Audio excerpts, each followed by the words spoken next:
Before I get started, I would like to just say that I'm sorry about the microphone quality on this. I am in rural Chile with my cheap computer and don't have a means to record this any better. So this will just have to be tolerated. Helluva Boss is a show that needs no introduction. I've been with it since the pilot and I've been watching it ever since. And I'm not the only one who's noticed that by the start of the second season, there's been a sharp and quite noticeable decrease in quality, specifically the writing quality. And as a fellow writer, that fascinates me. Truthfully, there are many things to critique Helluva Boss for, and if I sat here and critiqued everything that I thought was wrong with it, I'd be here all day. Maybe someday I will. Now that the second season is over, there's surely not a lot of time to do something like that. But for right now, I'm just going to focus on what I think is the worst thing to come out of the second season, and that is the character assassination of Stolas. I don't say character assassination to be mean or to be unnecessarily descriptive. I say it because, as far as I'm concerned, this is pretty severe character assassination, which is quite impressive, as this is only the second season. Second season Stolas, I can barely even describe it. He's this willfully pathetic, painfully sentimental, hopeless romantic who can just never catch a break. His wife hates him and wants him dead. His daughter ends up going no contact with him. He almost gets assassinated. He's in this strange, miscommunicated situationship with his one true love, who's also his only childhood friend. It really seems like life's taken every opportunity to treat him horribly. But it wasn't always this way. In season one, bad things happened to him, sure. Him and his wife were going through a nasty divorce process. His daughter wasn't on that good terms with him. He was struggling with the love of his life and his sexuality, presumably.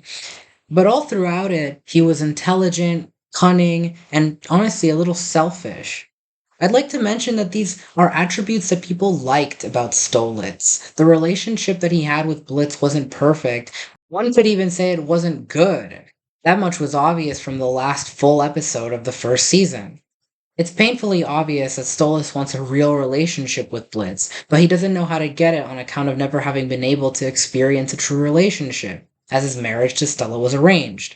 Not only is this an interesting inner conflict to have in general, which lets us understand and appreciate Stolas' actions better and relate to him more, but as another YouTuber I can't think of right now pointed out, this is actually quite a common experience for people recently out of the closet. When you haven't been allowed to participate in romance and you're not aware of how to go about it.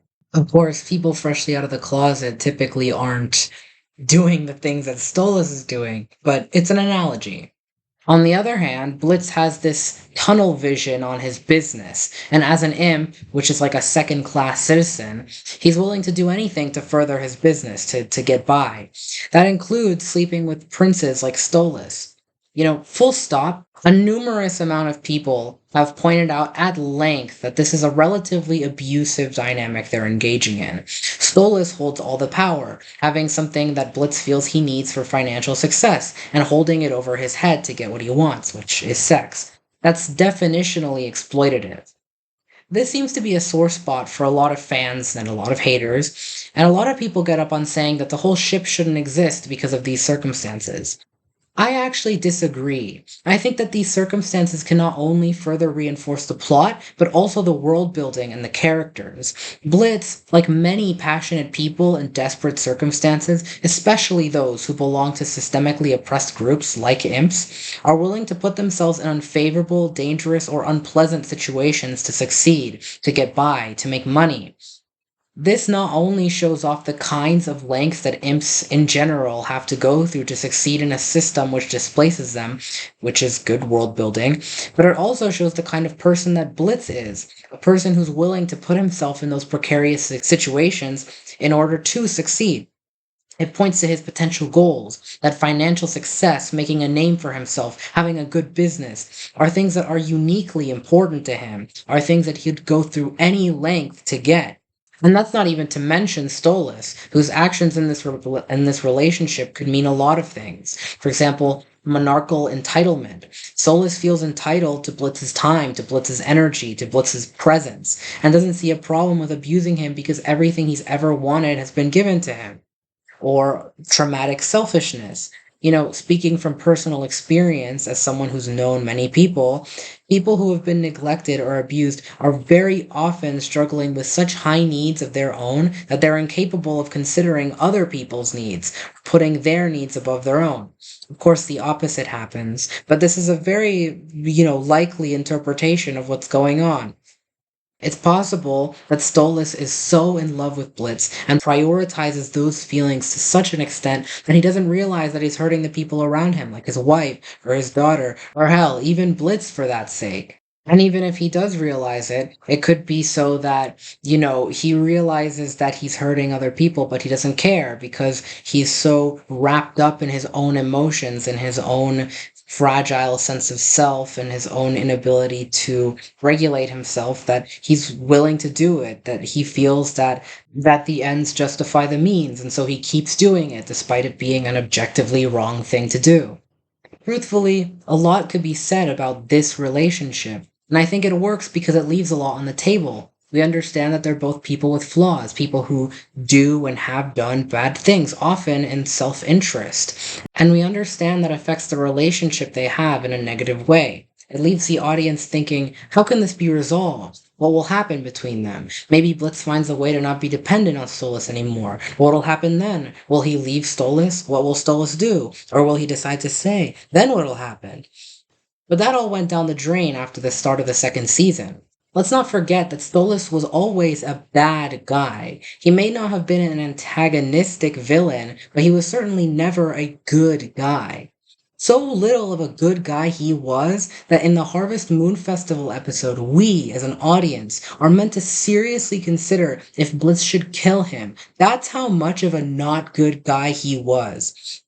Of course, Blitz turns out to refuse, but this scene sows those seeds of doubt. Should Blitz have killed him? I mean, Stryker's kind of right. That he does treat him poorly. Blitz is constantly assailed with unwanted attention, not to mention being patronized all the time, outright saying that he doesn't like it, that it makes him uncomfortable, and yet Stolas keeps doing it. But it feels like Vivzy pulled a switch in between the production of Season 1 and Season 2, and now we're supposed to exclusively consider Stolas with sympathy. In some of the earlier episodes, he says things that can vaguely hint at self-awareness, like, if he's only being here as a criminal, what kind of monster does that make me? Which, okay, where is this coming from? What caused him to develop this absurd, completely random self-awareness? Not Ozzy's. Ozzy just cemented his love for him, but he has no reason to believe that what he was doing was morally wrong. No one ever told him that. Why is he saying that? He has no reason to believe that. Is this supposed to imply that Stolas can only recognize of his own neural processes that he's raping someone if he falls in love with them? If he's not in love, it's like whatever, it's not really that bad. Because to be honest, that makes me like him even less. And that's the real problem with Stolas this season. They've done all these things to him narratively to make him more likable, but somehow it's just made him even less likable and at the price of a story that makes sense. They sacrificed a story that means something, that is, complete, that has a start and an end and has a logic to it, with a story that doesn't make any sense. And for what? So we can feel bad for Stolas? Viv literally goes so far as to attempt what I can only describe as a retcon. Blitz, I think so very highly of you. I'm tired of this. I'm uncomfortable with how you're speaking to me now. People you look down on. I don't look down on you. How many times do I... When... Now remember, this is work and work only. Me and my crew are not here to satisfy your perverted bird needs, all right? Park, I swear to you, are so cute when you are serious. It's quite thrilling to see you on the job, Blitzy. Safe, I'm working. Oh, how delightful. Oh, my, what could aim you have, Blitzy. As shocking as it may seem, Blitzy, my grimoire is actually incredibly important, and it isn't supposed to be lent out to itty-bitty ints like yourself. Good luck to you all! Especially that sexy little one there. Yoo-hoo, Blitzy! Oh, fuck me. The winners are Striker and my darling Blitzy! Just say my name right, fucking dick. Who dare threaten my impish little plaything? Who said that? I have my ways, darling. Are you all right? Ugh, I'm fine, Stolas. Good. Are you little creatures not being careful up here? You know, if you get in trouble, I get in trouble. We don't want that. The only thing I can think of that could possibly justify this bizarre choice was to make him seem like more of a victim, and thus more likable. But I don't know if Viv realizes that it actually makes him significantly less likable when we consider the fact that, considering Stolas is wrong, the two most reasonable interpretations of these lines are extremely uncharitable. He's either straight up lying to Blitz in an attempt to make himself feel or sound better for the sake of his own ego, which isn't too likable, in my honest opinion, or he knows that what he's saying is true, but he doesn't like how it sounds, so he invents an interpretation of himself as a victim and talks to him as though that version were true. In other words, literally gaslighting. Again, we know that Blitz is right here. We have video proof that Stolas looks down on him. So this addition just makes me hate him. And I'm not the only one. This also isn't the only time something like this has happened. Practically all of the second season has been Viv bending over backwards, often rewriting parts of her own earlier story, just to make Stolas seem more like a victim. Like the world is so cruel to Stolas when he's done nothing wrong, and he's so depressed, and his wife hits him for no reason, literally no reason. Stella has no backstory to speak of, and his daughter doesn't want to be around him for no reason, just because she's dumb and emotional and she misinterpreted things. Let's not even talk about how this doesn't make sense in the context of the story, and how this horrible Flanderization has greatly affected the enjoyment of the show and the ship and the characters. But even just in concept, this idea is a failure. No one wants to read a story about a character who warps the fabric of reality around them, wherein they're the victim of everything. Even in books and stories where the characters are pretty explicitly victimized by others or by their own minds, the characters have flaws. The characters do bad things, and they don't really attempt to justify that in the source material. In fact, in some media, they even explicitly criticize you for attempting to do so. Seriously, would anyone really want to hear a story about a man who got an arranged marriage to his wife who hits him, who hires a hitman to have him dead, whose daughter hates him, whose only true love doesn't even love him back? Reading a story with that premise makes it sound like an exercise in masochism, like you're just reading about a person suffering cruelty for no reason. Well, in Helluva Boss, there is a reason, and that reason is to make you feel bad for him, to justify his actions. But this also makes his relationship with Blitz almost unbearable. By the end of the season, Blitz is reduced to a glorified babysitter who has zero ill will towards Stolas, and has apparently gotten over every hang-up he previously had about loving him, despite the fact that he was quite literally coercing him into sex just a season ago. But that's not even the worst or most annoying part of Stolas' Flanderization. I'd argue that Octavia's plotline is made even more confusing with this newfound characterization. In the first season, Octavia was worried about her dad replacing her, which he then promised he wouldn't do. How kind. In the second season, he replaced her. Okay, well, it's actually more complicated than that. He wanted to go see her. He didn't want to replace her, but he casually forgets she exists for a couple days, and by the time that he gets back, she's already sung a long and frankly beautiful song about how she's deciding she doesn't want to be around him anymore. So she confronts him, she leaves, and Stolas falls to the ground and cries and whines and shakes like a leaf. Oh my god, get up the floor already, you're a grown man. I've heard a lot of people say that Octavia's in the right, and that's what's wrong with this plot point, but I'm not sure if that's the best way to describe it. There can, and dare I say, should be nuance to their relationship. They can both be in the right and both be in the wrong at the same time. But my issue stems from the fact that it seems the story doesn't want to account for that nuance. Season 1's Lululand led me to believe that Stolas made a promise to Octavia that he wouldn't replace her, which makes his subsequent actions hard to stomach. But again, just like Stolas, that's not even the worst thing about it. In a vacuum, without considering how this technically means that Stolas lied straight to Octavia's face that one time, it's just frankly bizarre and confusing storytelling. Again, Octavia sings a beautiful, heart-wrenching song about feeling her father has abandoned her, about losing hope about him ever coming back to be an active role in her life, feeling replaced, and eventually concluding to cut him off for good. It's my understanding that as an audience, we're supposed to understand and sympathize with Octavia, because if not, why such a needlessly depressing song? But like, when Octavia tells Stolas she won't see him again, Stolas has one of his, I'm just a little baby boy, don't do this to me, I'm just a little birthday boy moments, and is a wreck for the rest of the episode. He doesn't even smile when Blitz hugs him at the end. Are we supposed to think of him as the sympathetic one? And again, you can have sympathy for them both, even under these exact circumstances. But all interpersonal conflicts require you to accept when you have hurt another person. And I really do feel that this sniveling, pathetic wretch of a man isn't the cartoon embodiment of understanding one's personal shortcomings in a mature and thoughtful way and apologizing while not expecting forgiveness, which would be the most moral and correct thing to do. It feels in this situation, Stolas' feelings about Octavia abandoning him are supposed to carry the same weight as Octavia feeling abandoned by Stolas, while we're simultaneously never meant to criticize or hold Stolas responsible because, oh, look at that depressed, poor, itty-witty little bird boy.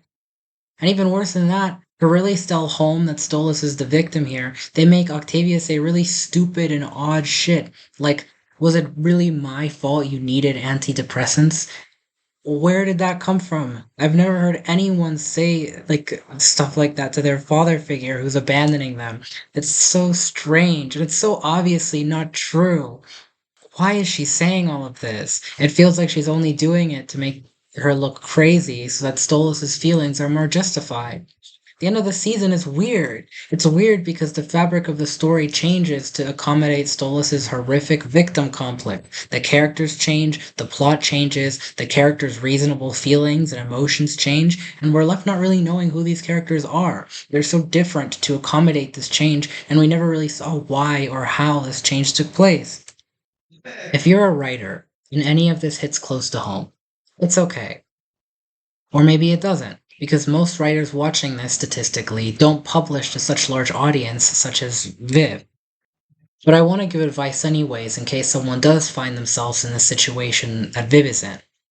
My first and best piece of advice is to never overhaul a story or especially a character to try and make them more sympathetic. It will almost never work. Especially not if your way of doing so is by making your audience feel guilty for hating them, either by being too pathetic to hate, like Stolas, or giving them a sad backstory. Whatever manipulative strategy you're trying to employ, it won't work. This isn't real life and these characters aren't real people. The audience isn't stupid either. Everyone knows that you, as an author, are trying to manipulate the audience's feelings, and that's precisely why it won't work. It's cheap writing, and people can see through it. If you want to make a character a little morally dubious, without everyone around them hating their guts, you have to, firstly, show not tell. What is it about them that's making them act this way? What about their past or their current mindset do they feel necessitates their acting in such a horrible way? And if your audience isn't convinced, instead of trying to convince them harder, look back at your previous attempts to explain their behavior and ask yourself, did I make a mistake? Have I explained it poorly? Is there a way to misconstrue what I'm showing? Or is it uncharitable in some way that I didn't consider before? Essentially, what is it about the way you explain your character's behavior that has led your audience to view them with such scorn? And ask yourself how you can improve their perception. Perhaps there's something you can add. Maybe some scenes should be cut out or tweaked. Maybe you could consider their dialogue and actions with more caution next time around. It's also important, secondly, to have a competent end arc. Your characters should all have arcs, and especially if you're reforming a character, they should have a good end point. Do not overload their arc with therapy speak, things like, I'm sorry I didn't put boundaries, I didn't respect your boundaries, I'm sorry that, like, I was a gaslighter. Don't do that, especially if it doesn't fit them. A character who is a therapist or who has been in therapy, whatever, canonically, fine. But most characters haven't, especially if they have, numerous problems like that. And so don't do it unless it doesn't fit them. Cater their feelings of guilt or remorse to what they as a person are like and what they would realistically say or do in this situation. Do not have them deliver a monologue that's directly addressed to the audience. Again, your audience aren't fools, so don't treat them like it. And above all, do not have the characters forgive them without asking yourself if that's really consistent with the character. If your character has no reason to forgive the other one, making them do so looks strange and forced. Now that that's out of the way, another question has arisen. How can we make Helluva Boss, specifically Stolas, better? After all, my words mean relatively little if I myself can't do much better. And I am a writer, so I feel the need to do better. Fortunately, I think I can, so I'm going to try and improve this specific plotline while also trying to make as few changes to the events of the story as possible, which admittedly will be hard. The best thing to do in general when you're writing arcs of characters is to let those arcs speak for themselves. Start with the start character, what they're like, what they believe in, etc., and then go to the end character, what you want them to finish the story believing, thinking, their mindset, etc. Stolas should start out self-serving, selfish, and aggressive. Stolas knew that he was to be married off to Stella against his will since he was a child, so as an adult, I assume, and I think it would make sense for him to feel helpless to choose who he wants to be around, or to change his living situation in any way. Though in that way, Stella and Stolas are foils for each other. Stella is angry and not accepting of the situation, so she takes it out on Stolas, and in a way perhaps she hopes that by being so mean and cruel to him, he'll grow a pair and decide to divorce her of his own being fed up with her. And when he doesn't, she only grows even more mad. In contrast, Stolas is accepting of the situation to the point of concession, and suffers with subsequent depression. He copes by accepting that he's doomed to be with a person like her forever, thinking that he cannot affect change in their relationship, so in a sense, he lets her abuse him and his daughter. Stolas and Blitz shouldn't be childhood friends. I think that muddies the story a bit too much. I think a better interpretation is that when Stella was preparing that we haven't gotten divorced yet party, a lot of imps realized they could take advantage of the Goetia family by sneaking in when there was so much internal tension, and so many did. I like to think that Stella didn't mind because in the end it was Stolas who would suffer, and that Stolas didn't mind because he feels helpless. So when many imps entered to steal things, one of those was Blitz. I like to think that Blitz is reasonably more intelligent than other imps, and that's what gives him the sort of characteristics that make him a main character as opposed to anyone else. While other imps are just stealing, basic material possessions, Blitz decides to steal the grimoire because he knows that if he does that, he can make a much like an exponential profit by making a business out of it. Maybe at this point he knows Millie and Moxie and they help him out. Maybe they don't. Either way, I think this makes much more sense. There aren't many guards, and the ones that are around don't do anything about the imp stealing, but when Blitz goes to steal the grimoire, since it's such a big and important deal, an alarm goes out, and the guards bring Blitz to Stolas, who is inebriated. Stolas, admiring Blitz's audacity to steal something so important, decides to take a break from the party to humor him, which goes poorly because he's inebriated. Blitz comes on to Stolas, this time using what everyone knows about his broken, the public knowledge about his broken relationship with his family as leverage. Stolas has lost his reservations of helplessness as a result of alcohol, and so he agrees. Just like Canon, Stella finds out he's cheating, but this time they get into a massive fight. Unlike previous times, Stella attacks Stolas directly and he responds back. So this would be the first time they had a real argument. As Stolas, now realizing what he's missing, finally has the spine to argue back with her, albeit not well. This would also be a catalyst to Octavia's angst. We get to see the first time they get into a fight, which is the start of Octavia feeling like her parents are abandoning her. This is practically the starting point, or the backstory, reaching into the forestory. Blitz's character doesn't need nearly as much workshop. He's already a questionable character. He already, is a little rude and mean and rough around the edges. I think that he's fine just the way he is. So let's say he's the same as the beginning of the season. The arc will end upon finishing these major plot points. Stolas has to realize that he was taking advantage of Blitz. This is actually super easy, but it should be there. If not, people are going to ask, where did this come from? Like I just did. There's a super easy out, fortunately. Make Oz, who's super against non-con, tell Stolas that he's being abusive. Simple, perfect, easy.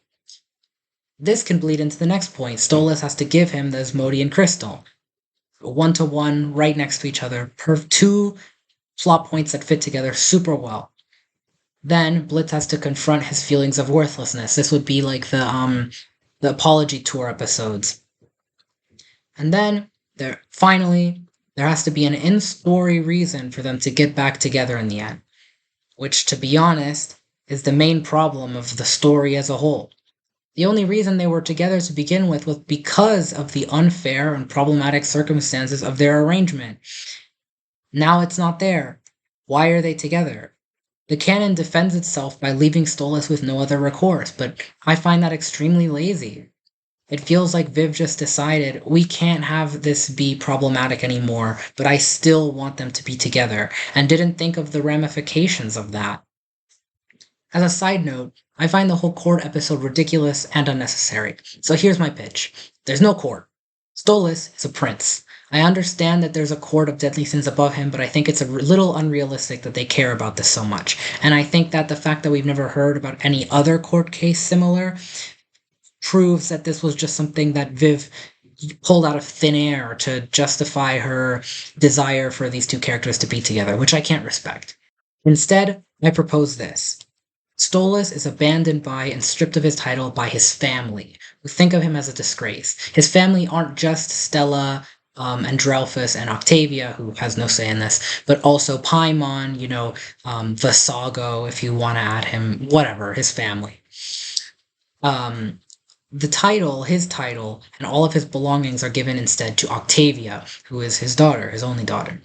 Stolas roams around homeless and with nothing to do for a while, before hearing some star-related occurrence, because he likes stars, is going to happen. Something that, anything that holds a sort of sentimental value for him.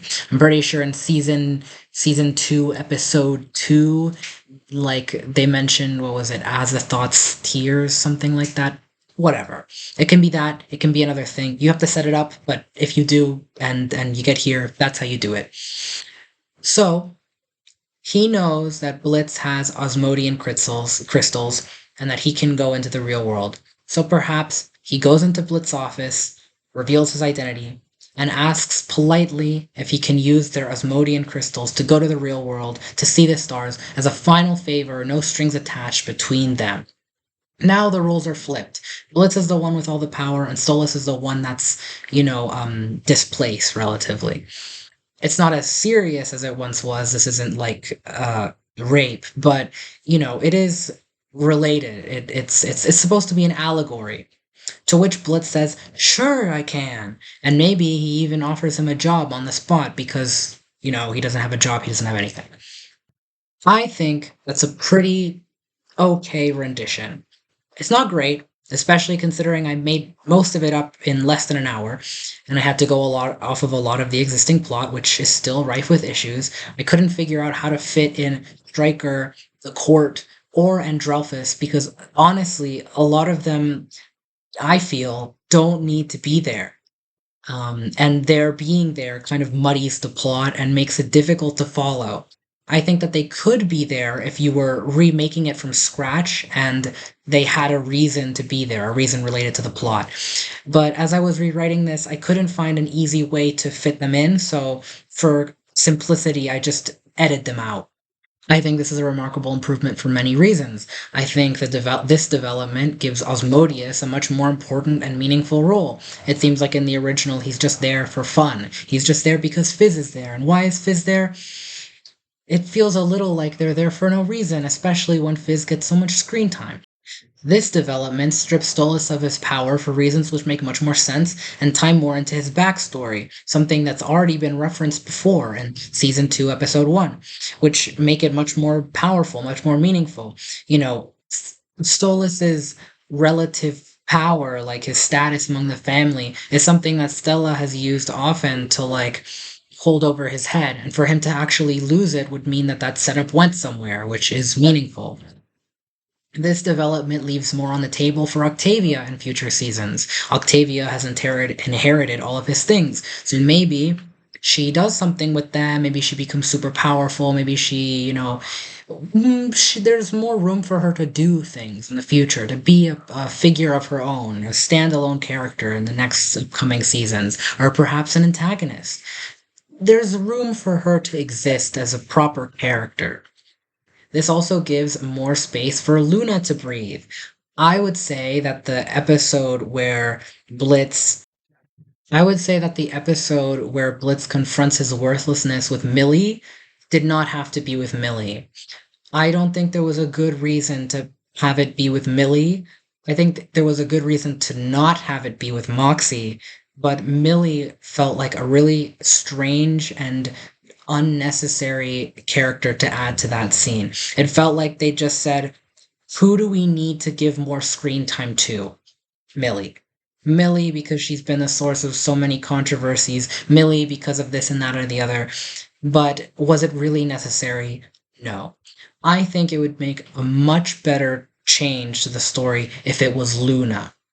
If they had this sentimental moment with Blitz and his daughter. Because in the canon, Luna doesn't really get any screen time, which is strange, any serious screen time at least, which is strange because she's his daughter. She should have more screen time. She should have more of an effect on his life. And the fact that she doesn't is odd to me. I would ideally like for her to have more screen time. This development is also more casual about Octavia's mom's side of the family. I was thinking that when Octavia decides not to be around Stolas anymore, she's already living with them. She already stopped living with her dad. It's not a big earth-shattering moment. They just stopped being together. And I'd like to think that maybe there's a scene where Octavia tells her mom, I don't really want to go to dad's house anymore. And Andralphus gives her puts her in a familial headlock and rubs her hair, and they're like, oh, that's so great, sweetie, or something like that.